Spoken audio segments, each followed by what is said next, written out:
next item will be oral questions.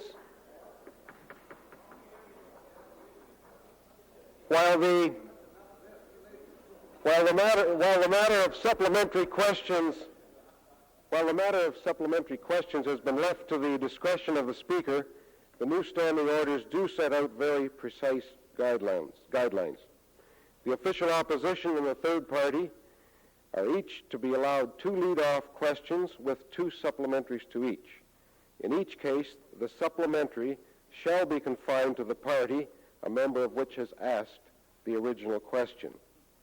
Following these lead-off questions, each member asking a question will be confined to 1 supplementary, after which the Speaker will call for the next question.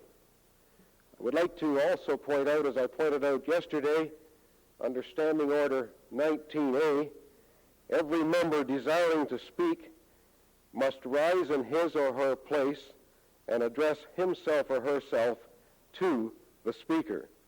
I say this because I feel that if the question is directed properly through the Speaker and the response is directed properly through the Speaker, we might find that we don't have the direct interplay that we sometimes encounter.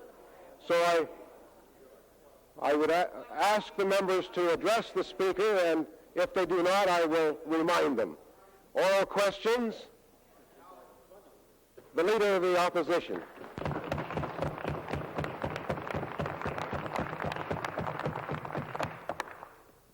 Mr. Speaker, I have a question for you. You may wish to refer it, however, to the Premier. My question, Mr. Speaker, for the Premier is this. Given that Dr. Ian Munro, one of the world's top facial reconstruction surgeons and someone who has done marvelous work for the young people of Ontario, who's currently practicing at Sick Children's Hospital, has announced his intention to move to the United States, thus depriving thousands of Ontario children of his services. I wonder if the Premier is yet ready to concede that his government's legislation banning extra billing will result in a loss of doctors from Ontario. Premier? Mr. Speaker, I have an answer for you. I'd remind the honourable member opposite who addressed the question to me through you, sir, and back through you to him, sir, that there's nothing unexpected about this situation. I'm not sure if he was the Minister of Health on February the 17th, 1984, but I can read press reports to the honourable member from that time. Sometime before we became involved in this current discussion. It said Dr. Munro, a craniofacial plastic surgeon with a worldwide reputation for his work on the reconstruction of faces of children at the Hospital for Sick Children, is part of the exodus to the United States. So this is obviously something he contemplated for some time, and I assume it relates back to the introduction of the Canada Health Act, which, as you will recall, was supported by all 3 federal parties. Supplementary? Well, I have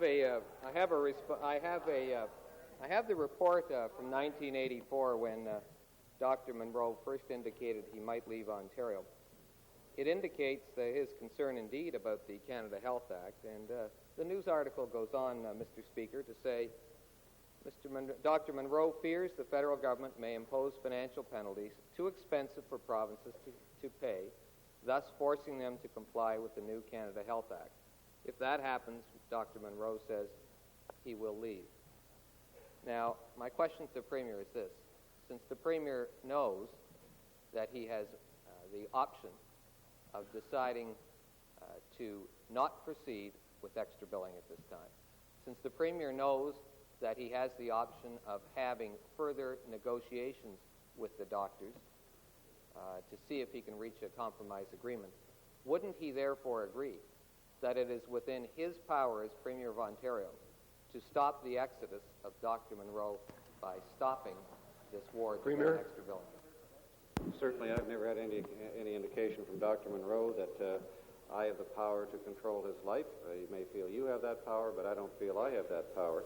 I've chatted with Dr. Munro. I chatted with him some months ago about the healthcare system. He has lots of interesting contributions to make in that regard, and and I regard the hour or so I spent with him as being very worthwhile. You're asking me if I'm going to withdraw the bill. The answer is no.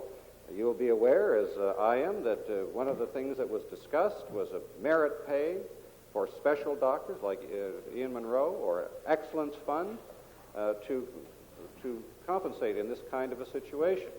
I gather from what I read, the OMA's rejected that, but through you, Mr. Speaker, to the Minister, and if you want to take it through you back again to the OMA, you can convey that suggestion that may be helpful in a situation like this.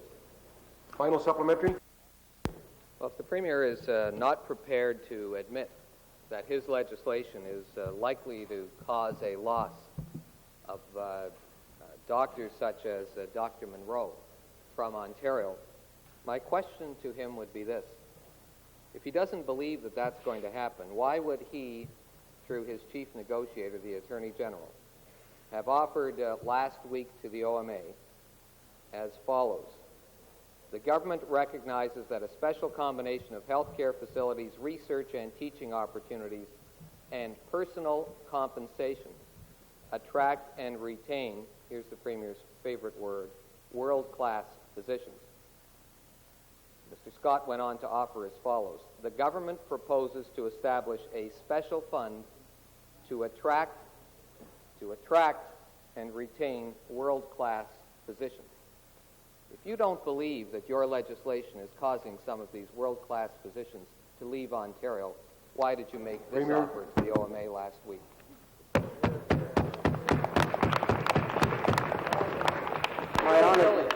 My honourable friend opposite, I guess, is trying to give the impression that Dr. Munro is motivated by money alone, and I wouldn't accept that for a moment. I have to rise in his defense on this occasion. Well, that's what my honourable member says. Somebody's got to be fair. This is still a free country. We recognize excellence, as you know, and I'm sure you'd be the first one to stand in this House and admit that extra billing has nothing to do with excellence, or seniority, for that matter. Anyone, any doctor who wants to extra bill can. We recognize that perhaps the OMA schedule could be adjusted, and it's in the hands of the OMA, or the OHIP schedule adjusted to reward seniority or special excellence.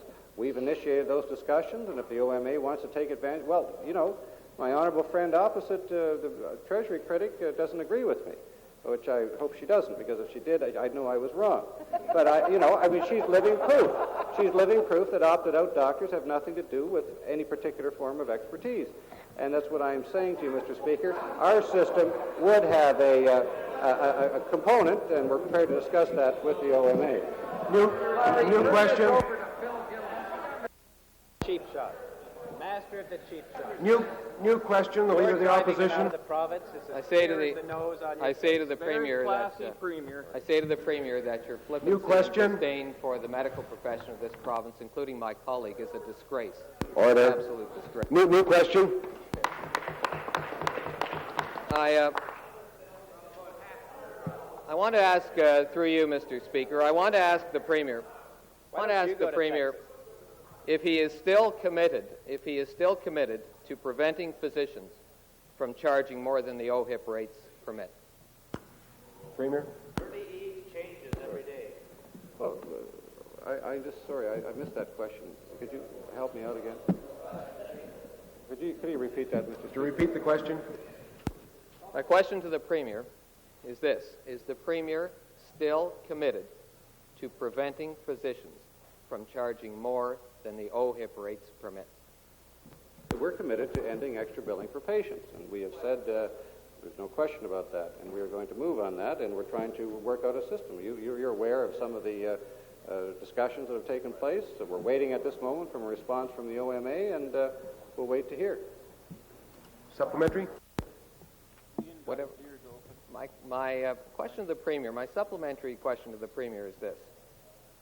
If he, in fact, and I'm not sure what he said in his response a moment ago, but if he, in fact, is still committed to preventing doctors from charging more than the OHIP rate, why is it that last week his chief negotiator, the Attorney General, would have made a proposal to the OMA which reads as follows?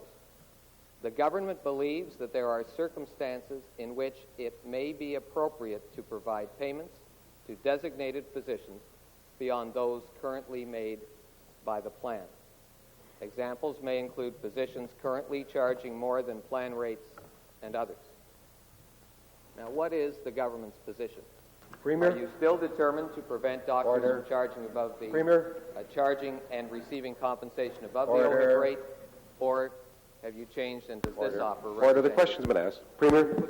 Great respect to my honorable friend opposite, I don't think he either listened to the response I gave to his first series of questions or to the question I just answered in that respect. As I said, and I'll repeat it again, and I'll write it down for you if it's helpful, we are committed to ending extra billing by patients.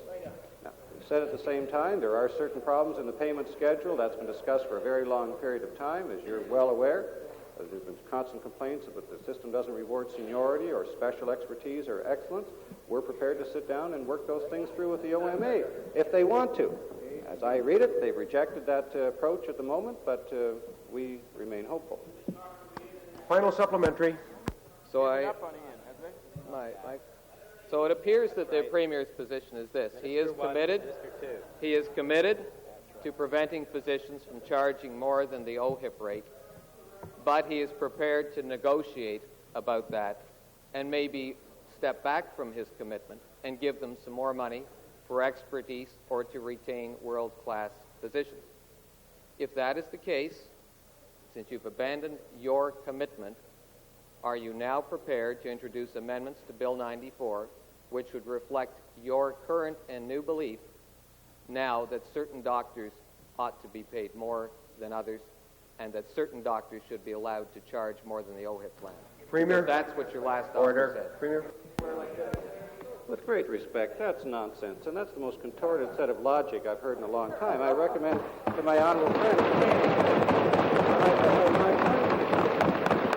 I know the honorable member's returned to wearing spectacles, and perhaps he can see better than he did a week or so ago, but I can tell you, you haven't read very clearly or followed very clearly what we have been discussing with the OMA. And let me tell you, we're still hoping we can work it out. You know very clearly where we stand on the issue.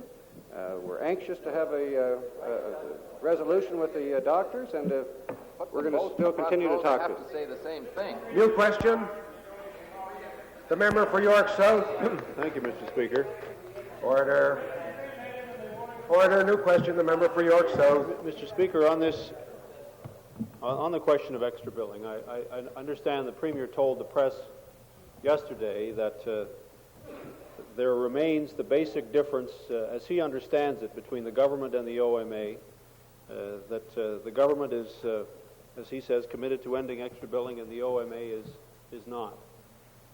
I'd like to ask the Premier, if that is the case, and there is every signal, both publicly and privately, from the OMA that they are not prepared to negotiate an end to extra billing, I wonder if the Premier can explain to the rest of us the logic of his suggestion yesterday that he appoint some kind of independent mediator to mediate between these two positions.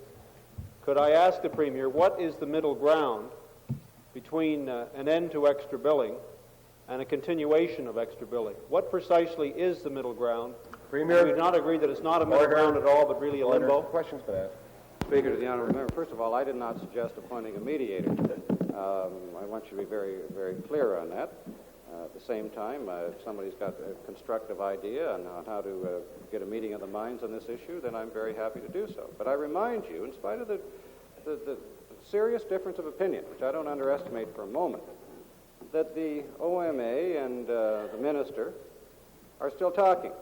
I don't know when the next meeting is scheduled, but as I understand it, the OMA will be coming back with some ideas in writing, and as long as there's hope, we are anxious to negotiate a way in this situation. And that's where we stand. And I don't know how many times I have to repeat that in this House. I'm prepared to repeat it as many times as you want to. But at this moment, I have not chosen to follow your advice to reject any possibility of a settlement by moving now on the legislation. Supplementary. Mr. Speaker, the Premier should hardly be surprised that the OMA is willing to talk. It's in their interest to delay. Delay is the friend of extra billing right now. Extra billing is being sustained by the very process of delay in which the Premier is so actively participating. I'd like to ask the Premier, would he not agree that while it's certainly the government has the right to through its agreement with the Tories with respect to the ordering of the Social Development Committee, putting Bill 30 and the question of separate school funding ahead of Bill 94, would he not agree that this House, sitting in Committee of the Whole, could in fact consider Bill 94 as soon virtually as the government wanted to? And what precisely is his objection to setting a timetable for the legislation which will surely be a signal to the OMA that in fact the government is serious with respect to the principle of ending extra billing? Mr. Speaker, to the honourable member, let me assure you that the OMA knows we're serious. One of the problems is they were dealing with the government in the past that they perhaps didn't take as seriously as they take this situation. That's the reality, because there's many that felt they could just show up and have their way. But they are now persuaded of the seriousness and the earnestness of our position. They know exactly where we stand on the issue. But where I guess I differ from you, or I might even say I'm surprised at your view, one who believes in free collective bargaining and a democratic system, who would have seen many, many situations arbitrated and negotiated over a period of time, would want to shut this off arbitrarily. What I say to you, in our judgment, and we may very well be wrong, and stand to be criticized depending on the results, that we think it is worth trying still. The minute I feel it is not worth trying to negotiate this, I will come into this House and we will say, we can go no further, we are at an impasse, and we're ready to legislate. And that's where this government stands. Final supplementary. Well, Mr. Speaker, let me ask the Premier this then. Is he aware of the comments made in the press even today by saying a top OMA official, I'm quoting from the Toronto Star, a top OMA official said that Peterson's uncertainty shows the negotiations have made, quote, some progress, quote, the Star's Jonathan Ferguson report. I wonder if the Premier not aware that the signal that his government's various proposals and all the ideas that he hasn't allowed himself to talk out loud about, the various proposals that have been signaled in the press, from the health care tax to the proposal of the $53 million slush fund, to the endless process of negotiations and talks that have gone on with no time frame set, endlessly muddling through, discussing all subjects under the sun, and yet never cutting the circle with respect to the question of extra billing. Does he not realize that this accomplishes only two things, $1 million a week for patients and a signal to the medical profession and the OMA that in fact this government is not serious with respect to the question of ending extra billing? Well, with respect to the honourable member's first point, he's right, that extra billing is continuing to go on, although I am told and diminished in quantity, but I can't prove that point to you at the moment. But it is a problem, but I wish it wasn't there, and we're trying to deal with the situation in that context. But we can't rewrite 15 years of history on this matter, or 20 years of history on this matter at this point. We're moving as quickly as we think is reasonable in the circumstances. But with respect to your second point, we believe that the OMA is very sure of where we stand on the issue, as are the people of this province. Everywhere I travel, people speak to me about this issue, and I get lots of comments, and I believe that they're generally in support of the kind of view that we're taking, but they also are fair-minded and want, if possible, a reasonable settlement. New question, member for York South.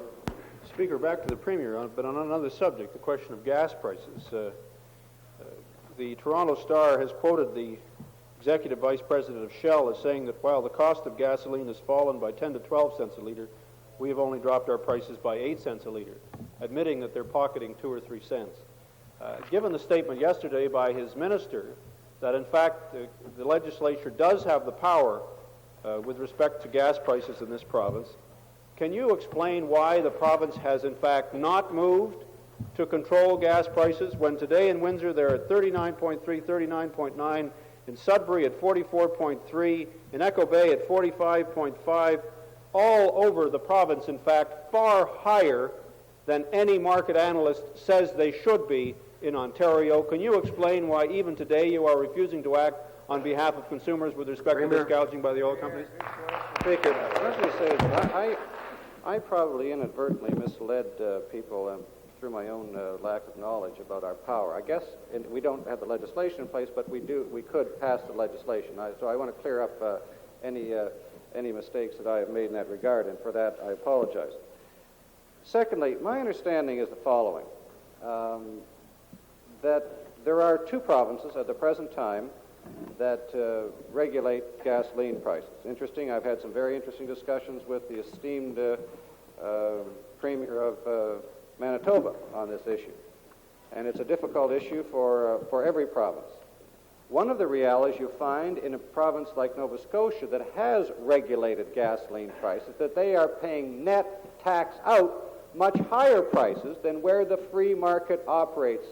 And that is a general principle. That being said, the honourable member is quite correct that the market does not operate the same way everywhere.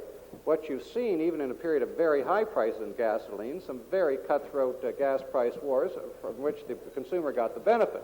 But you're right, that doesn't always the case in Echo Bay or Terrace Bay or Ear Falls. And our situation is that we are monitoring that very carefully, and the minister can give you more information on how to make sure that those benefits that can come from not regulating the market are spread evenly about the province. Supplementary. Is the Premier aware that the president of BP was quoted on March the 21st as saying, and I quote from him, this is not a member of the New Democratic Party research team, this is the president of BP, quote, if there is no justification for an Ontario service station price above 40 cents a litre, if they operated at a low profit margin as they have for years, they would only charge 35 cents a litre. Now, Mr. Speaker, I'm not simply just focusing on the question of Southern Ontario. Windsor, 39.9 cents, Toronto, 39.9, 39.9, right through the city on our survey that we did this morning. Can the Premier explain the fact that today, according to the market analysts, using an example, the president of BP, prices are in Southern Ontario at almost 5 cents higher than they should be if the companies were operating at a lower profit margin. Now, given that discrepancy, don't you think it's time you intervene on behalf of consumers? If you're asking for a regulation of the market, that we set all the prices here, what I'm telling you, the experience is that will result on balance in a higher price for the consumer, not a lower price, and that is the experience in Nova Scotia. Now, if we were persuaded that we could deliver to the consumer a cheaper liter of gasoline by regulating that, we would look at the situation. Now, we are trying to cure some of the inequities, some of the disparities across the province in this regard, but I tell the honourable member that I don't think that he has the magic solution to this because, frankly, no other province has found the magic solution to this. Final supplementary. Mr. Speaker, I just want to ask the Premier by way of a final supplementary. With respect to the government's own reports, the government's own reports suggest that if you take distance into consideration, the only differential between north and south should be at 1.5 cents. The evidence is today that the price spread between north and south in this province is as high as 7 cents with respect to the difference between southern Ontario and northern Ontario. Now, I'd like to ask the Premier, you've now been in government for a substantial length of time. You made a commitment with respect to northern gas prices. I'd like to ask the Premier, are you prepared to live up to that commitment? And are you prepared to announce measures that will, at the very least, ensure that northern Ontarians who have to travel further distances and end up paying far more in transportation costs than those in the south will no longer be ripped off and gouged by a system which charges them as much as 7 cents a litre more for gasoline? Let me be helpful to the honourable member. It's not just a differential between the north and the south, it's between the north and the north. Certain communities in the north are much cheaper than other communities in the north. Well, no, I'm not trying to justify it, but I'm saying there's a practical example of how the marketplace works. I know it's not easy to press upon socialists how the marketplace works, but I don't want to give you an economics 201 primer in this situation, but I'm sure you understand that as well. Now, our challenge is to make sure those benefits are equally spread out. You'll be aware that we have commissioned a report in this regard, and the Minister of Energy or Natural Resources, the Minister of Northern Affairs, will be holding hearings shortly in Northern Ontario, so I understand, with respect to these disparities that bother us all. New question. The member for Eglinton. Mr. Speaker, I'd like to direct through you a question to the Minister of Housing. 2 days from now, over 100 tenants are being threatened with eviction from their affordable housing units, apartments, in 4 buildings on Sherwood Avenue here in Toronto because their landlord wishes to convert their apartment units to luxury apartments. Many of the tenants are senior citizens who will have absolutely nowhere to go if they're forced out onto the street. A number of the seniors are in fact here in the House today, Mr. Speaker, in the gallery, to express their concern directly to this House about their particular plight. Now, I've raised this particular issue on several occasions since last November. I would ask the Minister what steps the government is prepared to take on an emergency basis to deal with the kind of problem which these disheartened and worried people now face and other people like them. Minister. Mr. Speaker, I want to thank the member for that question. I'm very, very concerned about those tenants who are in buildings that are being subjected to eviction because of conversions or any other means of losing their place to live. I have responded to the member in the past about steps that we are taking, and I am concerned about taking very ad hoc solution to these things. And very shortly, Mr. Speaker, we will be addressing that issue. And and hopefully that it will arrest all those situations that we have that are being presented, what we have been presented with now. Final supplementary. Mr. Speaker, through you. While you might express concern, Minister, these ladies, these women are in the autumn years. They shouldn't have to be worrying about whether they're going to have a roof over their head at the end of April. Are you going to bring in specific legislation that will deal with low-cost rental apartments being turned into luxury apartments and putting women like this out on the street? Minister. Mr. Speaker, I don't like to rise in the House, Mr. Speaker, and tell you where the fault or the blame is. For all the years that the problem was sitting over with the government, Mr. Speaker,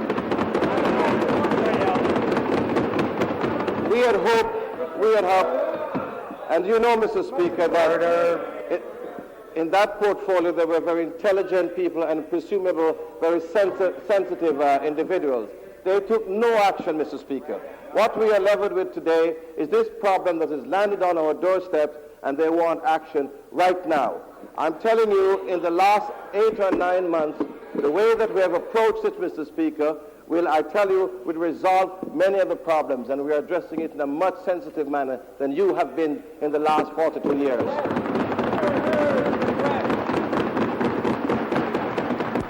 New question, the member for Lakeshore.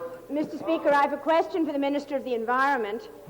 For some time, the governments of Canada, the U.S., the state of New York, and Ontario have been attempting to negotiate an agreement concerning the cleanup of the Niagara River. And I'm sure all members welcomed the recent statements in the press by the Minister that he would not sign an agreement that was less than satisfactory.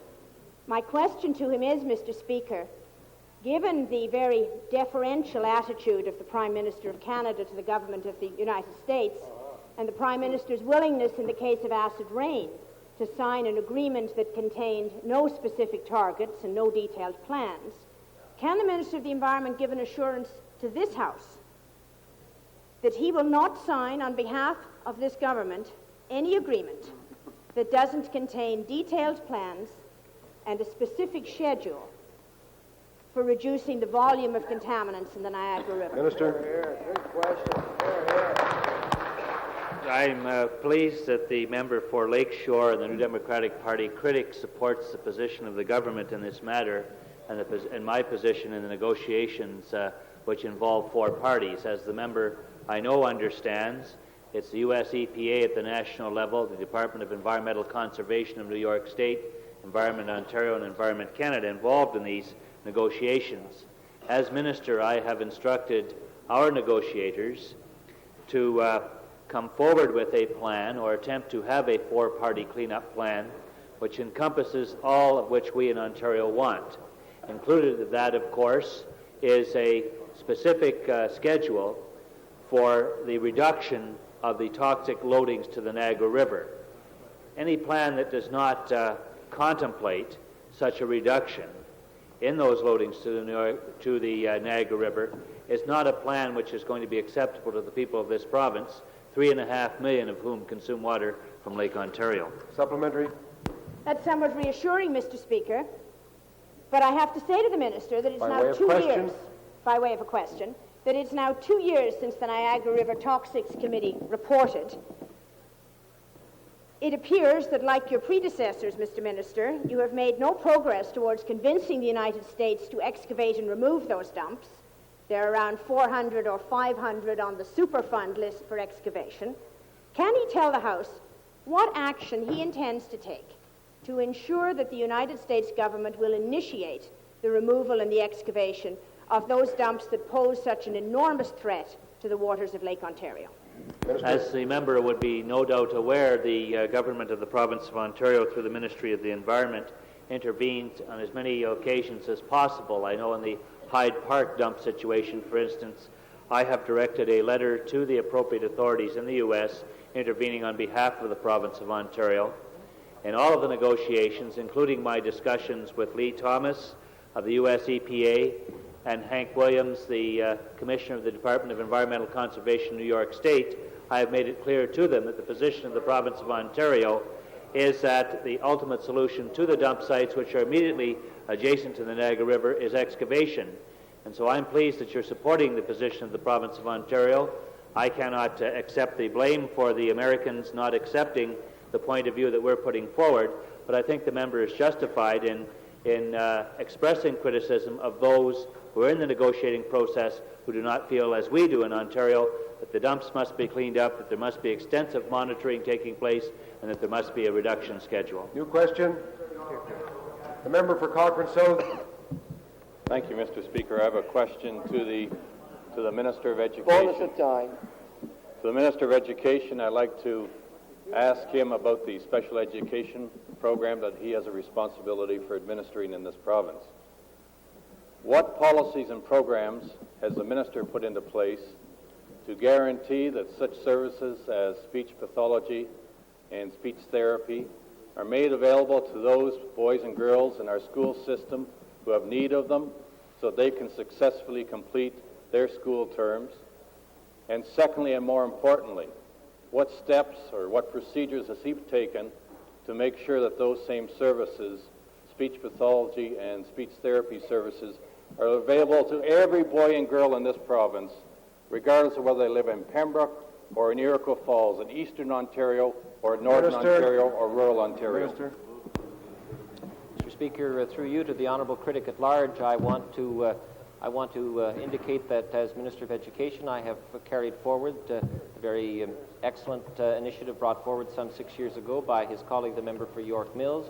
We have made some changes. As he will know, in the summer of 1985, I instituted an external review committee to examine some of the very special situations that we encountered as we approached September of 1985, the year at which the 5-year phase-in of the Special Education Bill 82 was to have been in place.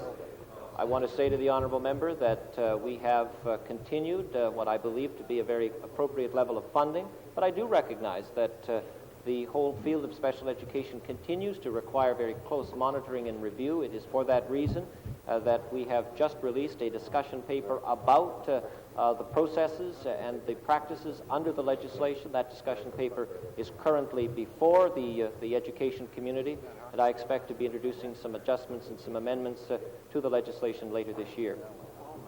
Supplementary, the member for Cochrane South. Supplementary, Mr. Speaker, through you to the Minister of Education. Those are very glowing words, but what the boys and girls of this province require is proper management of the special education program for their benefit, regardless of where they live. And I'd just like to tell you that Mr. Don Werner, who you put into the special education branch of your ministry on January the 17th of this year, said the following to Mrs. Colette Grant in Iroquois Falls about her 7-year-old daughter, Shelley Ann, who requires speech pathology services. Quote, I am not making this comment flippantly. You have elected to live in the north where there are no services, and if you don't like it, then I suggest you move south. Is that the policy of your branch? Is that the policy that you're espousing as Minister of Education? And what are you going to do about it? Order. Minister.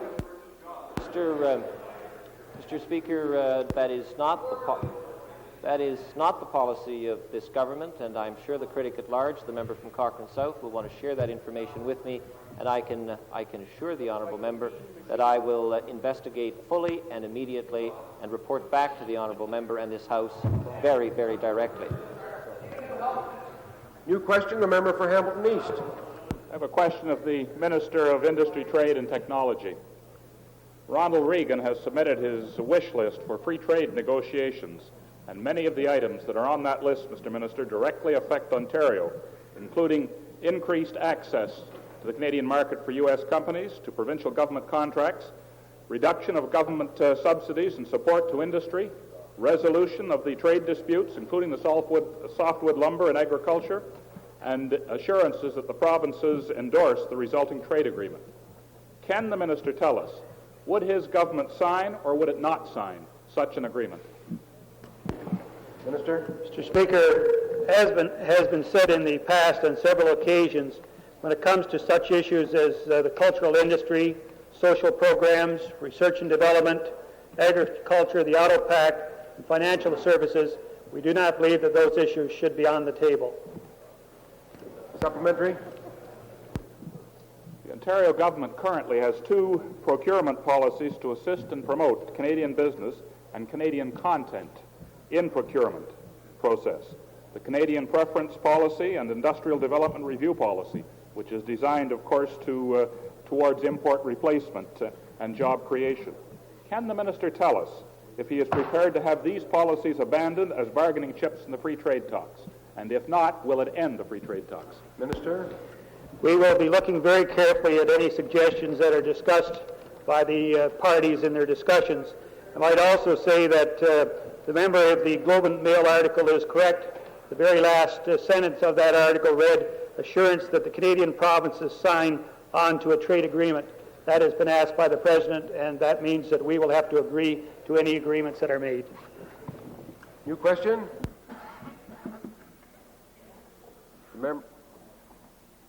The member for Simcoe East. Mr. Speaker, to the Minister of the Environment. We had a spill of about 200 gallons of used engine oil into the Green River yesterday. This is just downstream from the source of supply for drinking water for the municipality of Washego in the riding of Simcoe East. My understanding is that the Ministry does not intend to proceed with an investigation into this spill under Bill 24, Part 9, the Spills Bill. Would the Minister tell this House if this is indeed the case? In all situations of this kind, I would say to the member there is an investigation that does take place. There are two specific areas under which, or perhaps even more than two specific areas under which charges can be laid if there is sufficient evidence. The first, of course, are the provisions of the Spills Bill. The Spills Bill does not deal specifically with negligence in terms of a violation. That would be under the Environmental Protection Act, another one of the sections of the Environmental Protection Act. The Spills Bill deals with immediate notification, for instance. It also deals with immediate cleanup and the restoration aspect of it. So that aspect comes under the Spills Bill, which is, I think it's called Part 9 of the Environmental Protection Act. However, there are other aspects of the Environmental Protection Act under which an investigation can take place and charges can be laid. And I assure the member, because I think he has a genuine concern about a problem in his constituency, that indeed we will do a full investigation. If there is sufficient evidence to determine that the charge would be appropriate, most certainly prepared to take that action. Supplementary. In light of the fact we have had several major spills in Ontario since the proclamation of Part 9 of Bill 24, I refresh your memory with the CP rail spill just north of my riding in MacTier earlier this year. There's one near Calidar, one on Highway 401 at the James Snow overpass near Milton, and most recent, the one in Timmins. Could the Minister tell this House how many charges have been laid under the section of Bill 24 And would the minister explain the procedure for laying the charges? Because I feel the Minister? people of Ontario in the riding of Simcoe East are entitled to insurances under this Act. Well, I'm very pleased, Mr. Speaker, first of all, that members of the Progressive Conservative Party are now in support of the spills bill that was passed in this party. When we first proclaimed the spills bill, there were a number of questions that were forthcoming about the dire consequences of the spills bill, and there were those on that side of the House who joined with one of the largest and most expensive lobbies in opposing this particular bill. I will be pleased to gather the information that the member requests as to the number of charges that have been laid, and I will be prepared to provide for him as well a progress report on the precise place at which the charges are as they relate to court action. New question, the member for Windsor Riverside. Thank you, Mr. Speaker. I have a question to the Minister of Health. It's now been over 7 months since the first deaths occurred at the London Extendicare nursing home, which was the worst tragedy of its kind in North American history. The Minister will remember that on October 21st, he indicated to my leader that you would not call a public inquiry because it would slow down the coroner's inquest process. As of today, there's been no coroner's inquest. I'd like the Minister to justify to this House such an incredible delay in the investigation of this tragedy. Minister?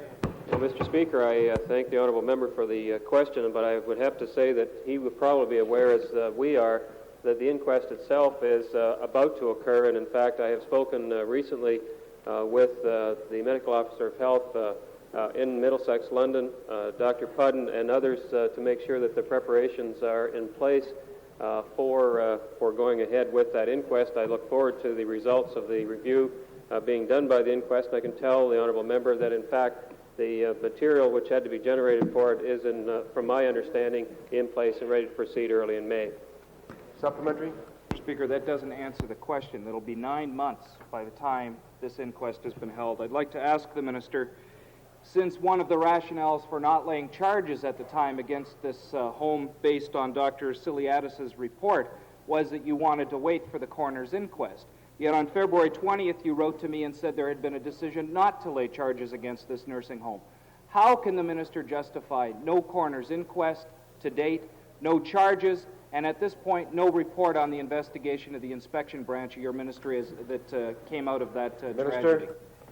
Well, Mr. Speaker, I do not have the mandate to ask the coroner to do things or not to do certain things. The coroner proceeds to do the inquest as he best deliberates on that particular matter. He is in charge of that. He is in full charge of it, and because of the necessity, Mr. Speaker, of having an independence with respect to the coroner, I will not be asking him to do certain things that I have no mandate to do. He will, I'm sure, Mr. Speaker, fully investigate this particular matter, and we will find a report from the inquest, as we do from other inquests that are held in the province, and we will respond to those reports from that inquest procedure. New question? The member for Brantford. Thank you, Mr. Speaker. My question is to the Minister of Industry, Trade and Technology. I would like to ask the Minister if he's aware of comments made by Mr. Simon Reisman, and I quote, Mr. Peterson released a paper that was misleading, and you can quote me, unquote. He's referring to the Premier's supposed paper speaking to the possible loss of 280,000 jobs in the province of Ontario due to a free trade deal. I'd like to ask the Minister whether he's aware of Mr. Reisman's comments and whether he agrees or disagrees with Mr. Reisman that the Premier's supposed paper was in fact inaccurate. Minister? Initial studies that we have had done by both our ministry and by other parties indicate that up to 280,000 jobs could possibly be affected in those sectors. Say to the Minister, through you, Mr. Speaker, I'm somewhat incredulous. The Minister comes into the House yesterday and last week telling the House that he is in favor of free trade talks proceeding. His Premier is quoted as saying he thinks it's going to cost 280,000 jobs. I want to ask the Minister, if that's the case, why are you saying that you are enthusiastic about the prospects of free trade for this province? And has your ministry done any studies that would indicate possible job gains in the province due to a freer trade arrangement? Minister? I believe that the member is misinformed. I think if you look at what was stated, we were talking about increased trade, not freer trade. I think that every one of the members in this House is for increased trade. In fact, if you look at the figures, you'll see that trade has increased from approximately $55 billion to close to $59 to $60 billion in this province. And we are for increased trade with the states. New question, the member. Order. Order. Order.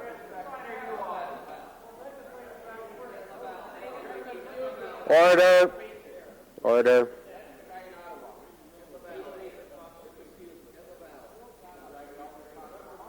Order. The member for Etobicoke, new question. Thank you, Mr. Speaker. I have a question to the Minister of Housing. The Minister will be aware that the City of Etobicoke has been completely frustrated under present legislation to stop Sorrento Development Limited from demolishing a 32-unit apartment building at 1025 Scarlet Road. Since eviction notices take effect this Saturday, what specific action is the Minister going to take in order to save those tenants from being thrown out on the street? Minister? Mr. Speaker, as I indicated in the House many times, and I know that the third party there is very concerned about that, and I'm very happy, too, that the official opposition is coming inside about the concern about demolitions. We are taking steps, and very soon, our issues and situations like those. Supplementary, the member for Riverdale.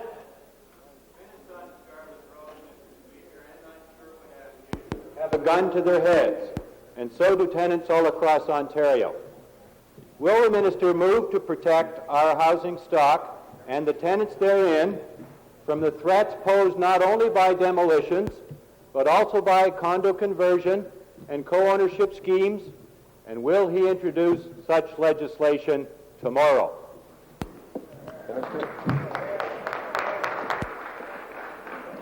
I presume, Mr. Speaker, that maybe I will be known as the man for action.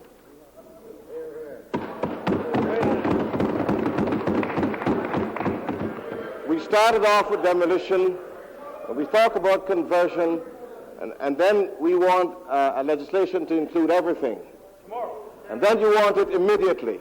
Mr. Speaker, the statement or the legislation that will be introduced will take in consideration all those issues that allow that affordable rental units are being depleted from our rental stock. And that will be done as soon as possible. New question? Mr. Speaker, my question through you again to the Minister of Industry, Trade and Technology. Yesterday in this House, we debated the unemployment problems in Sault Ste. Marie. We could just as easily have been talking about Thunder Bay, Kingston, Brantford, Kenora, all communities which have recently experienced increases in unemployment, increases in layoffs. My question to the Minister is simply this.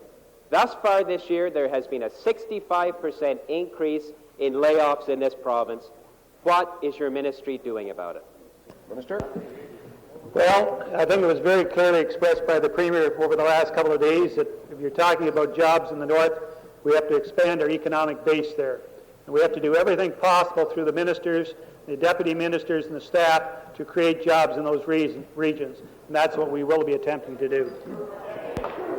Mr. Speaker, I say to the Minister, by way of supplementary, the communities I just named are in every part of this province, not just in the north, but in eastern Ontario, western Ontario, everywhere. We're talking about 2,200 people laid off in January, 1,700 laid off in February, and now another 1,500 to be laid off in Sault Ste. Marie. I ask the Minister, where are your community adjustment plans? Where is your economic strategy?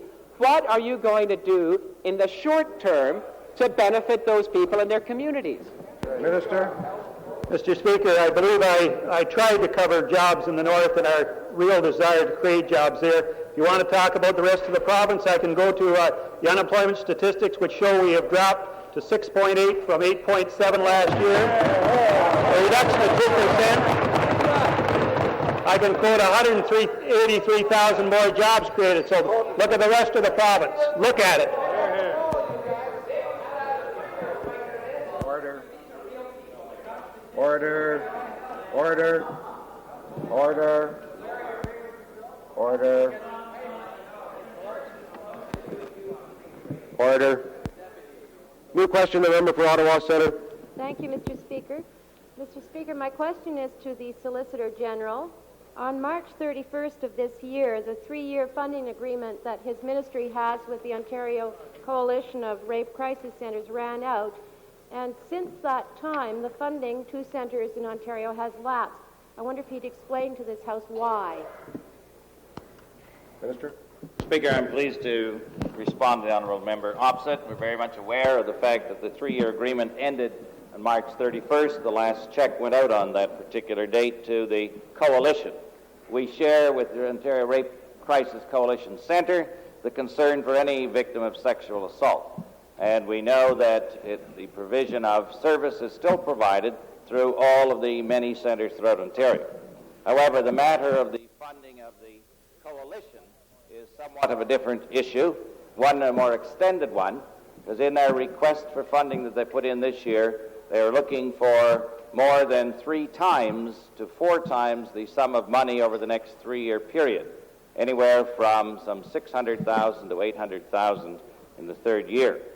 The issue has been considered by 5 ministries, and it has had an extensive hearing before those ministries and before a committee of cabinet, but I anticipate that it will be dealt with very shortly by cabinet.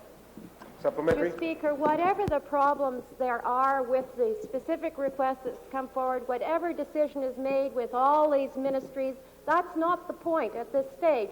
I'd like to ask the minister, what's he going to do in the interim until he gets it all together? What's he going to do in the interim to make sure that rape crisis centers don't have their telephone lines shut down, their rent unpaid, and the services fold up? Minister. Mr. Speaker, I do not see the necessity of any interruption in the service provided by rape crisis centers, as they do not depend upon their total funding from the government. The maximum funding from this government to any one rape crisis center is in the vicinity of from $5,000 to $13,000. These centers are funded through municipal funding, through United Ways, through generous donations, and there should be no cessation of services or telephone lines whatsoever. The matter of funding is basically related to the coalition itself, and I would think that tomorrow's meeting of Cabinet may well resolve the issue. New question. The member for Ottawa West. Thank you, Mr. Speaker. I have a question for the Premier. In view of the fact that the Premier on his recent visit to Ottawa expressed great interest in and promised to personally review continued provincial funding for an agency called New Directions. That's an agency that has an innovative counseling program for wife abusers. And also would like to know why, after having raised great expectations, lots of press coverage, for continued provincial support to this worthy agency, why did the Premier decide that the program did not warrant further financial support from the province? And also would like to know, Mr. Speaker, whether the Premier knows that this very worthwhile program would have collapsed because of his decision without short-term funding by the Ottawa Carleton United Way, an agency that is obviously much more sensitive to and aware of the value of this agency than is the Premier in spite of his publicly expressed concern. Premier? Mr. Speaker, I'll take the editorial bias out of that question and respond to my honourable colleague. I was in Ottawa, I guess, 2 or 3 weeks ago, and to be very frank, I'd never heard of New Directions. And I gather these people were picketing me at some point, and I missed the picket because they wanted to make a point, which is their absolutely legitimate right to do. So then someone came to me, I guess it was a member of the press, and said, what about these people at New Directions? And I said, I've never heard of them. What's the problem? They said there was a problem with funding. And I said, gee, I wasn't aware of it, but I will look into it immediately. And then I went to my colleague who's responsible for those things, the Minister of ComSoc, and I said, would you tell me the situation, please? So therefore, that is the background. I will refer it to my honourable colleague to respond specifically to your question. Minister of Community and Social Service. Mr. Speaker, New Directions was set up as a voluntary agency. It was not funded by government. They did get into some financial difficulty, and this ministry gave them a $15,000 grant to get them temporarily out of that difficulty last November, but it was clearly identified it was a one-shot grant solely for that purpose. We have in the Ottawa area an advisory committee made up of all of the participants in the family violence program. That's the police, the agencies, everyone, representatives from the hospital. And they are allocated $250,000 to distribute with respect to a number of services above and beyond the transition houses. The two people that run this specific program are on that committee. That committee decided that funds would not be allocated for this service. And I understand that it will be coming up again for review next month, as a matter of fact, and at that point in time it may very well be. But it was not a decision by this government, first of all, to fund them completely, and secondly, it was not a decision by this government not to fund them subsequently. Supplementary. Well, Mr. Speaker, I find this very strange because the Ottawa Carleton United Way, which is a very, very effective agency, well organized, well administered, did find it that this agency was deserving of financial support, and the citizens of Ottawa were encouraged that more provincial funding would be coming in view of the Premier's comments there. And the question here now is, Mr. Speaker, is whether the Minister will now assure this House that he will pressure the Premier, who seems to be walking around with a lot of money in his back pocket. We were delighted to see he found $7 million last night for the Ontario Science Centre. We would like to know whether, in fact, Ottawa could expect $100,000 for this very, very worthwhile agency as an ongoing funding grant over the next years, and whether the Minister will assure us that he will press his Premier and the Cabinet to make this happen. Mr. Speaker, let the record show that this Minister does not have to pressure the Premier to see to it that the people of this province have their needs met.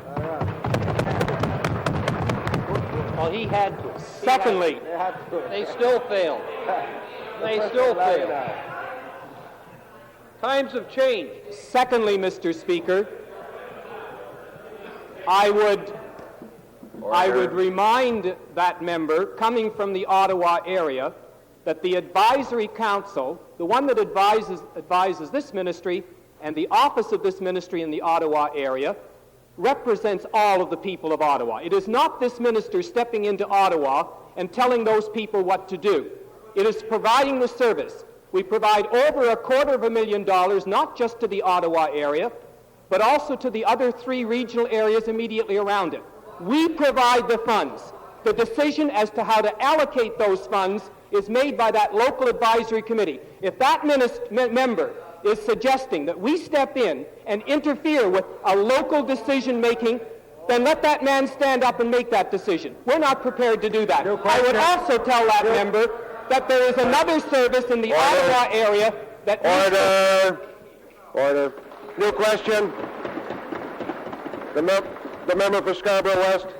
Mr. Speaker, it's with some trepidation that I raise a question for the Minister of Community and Social Services, who obviously in high dudgeon today. Shades of Frank Dre. Mr. Minister, you're aware that a single disabled individual in this province on Gaines D receives as much as $278 a month less than a single senior to live on. You have announced in the throne speech a task force to review all social assistance programs, yet there was no announcement about removing this glaring inequity. Is the task force going to be an excuse for no action until it reports, or are we to expect an announcement in the budget to help these people? Mr. Speaker, I would remind my honorable colleague that part of the difference between what a senior gets and what a disabled person gets is because of the funding that comes from the federal government specifically for seniors. And the federal government has decided to give some additional funds. That's part of the answer. The other part, clearly, is a recognition of the fact that there is a difference. And that is one of the reasons why the Premier has authorized that a study be done of the entire income maintenance system in this province to see to it that those kinds of discrepancies are ameliorated in the fairest and the most just way. And I can certainly say to the member that that is one of the factors that will be considered as part of the study. We certainly hope to have that completed before the end of this calendar year, and changes would be made, hopefully, Mr. Speaker, as they normally are at the beginning of the next calendar year. Supplementary. I was afraid of that, Mr. Speaker. I guess this means that you now need a task force, even though a couple of years ago, when the young man who is now your seatmate was only a minister in hoping, and when the Premier was in the same kind of position, the Premier said that this was a glaring inequity. April 2, 1984. The Minister of Labor says this is a huge discrepancy in funding and should be ameliorated immediately. Why is it now that you need a task force when it was so clear to you in 1984? Mr. Speaker, my response was not intended to suggest in any way, and I don't believe I said in any way, that we disagreed with the member that in fact this inequity exists and it should not exist. But the point of the review is that there are a number of inequities like that have to be remedied. And it is only in conjunction with the total program that the fairest and most just way of solving it can be done. We're not prepared to take an isolated part of that whole program and deal with it in isolation. That's not the best way to do it. New question. The member for Scarborough Centre. Speaker, I have a question for the Minister of Education. Would the Minister explain the reasons why his new amendments will allow Roman Catholic school boards to fire public school teachers who transfer on the basis of no position available in the separate school or for being a conscientious objector?